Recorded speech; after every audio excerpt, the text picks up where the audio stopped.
কে সেই নিকৃষ্ট কলঙ্কিত নারী যে আমাদের প্রিয় হযরত মুহাম্মদ সাল্লাল্লাহু আলাইহি ওয়াসাল্লামকে হত্যা করেছেন? সেই কলঙ্কিত নারীর নাম হচ্ছে জয়নাব বিনতে আল হারিস। খয়বর যুদ্ধে যখন মুসলমানদের বিজয় হয়, তখন এই ইহুদি নারী ষড়যন্ত্র করে আমাদের হযরত মুহাম্মদ সাল্লাল্লাহু আলাইহি ওয়াসাল্লামকে হত্যা করার।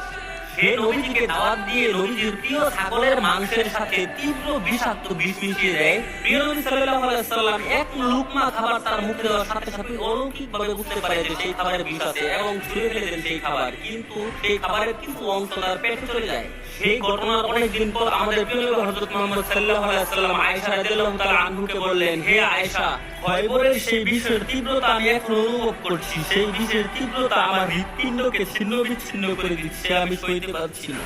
নবী সাল্লাল্লাহু আলাইহি ওয়াসাল্লাম এত যন্ত্রণার মাঝে ইন্তেকালের পূর্বে উম্মতি উম্মতি বলে চিৎকার করতেন, এতটা ভালোবাসতেন তিনি আমাদেরকে। আপনারা যদি আমাদের প্রিয় নবী হযরত মুহাম্মদ সাল্লাল্লাহু আলাইহি ওয়াসাল্লামকে ভালোবেসে থাকেন, তাহলে কমেন্টে লিখুন আই লাভ মুহাম্মদ।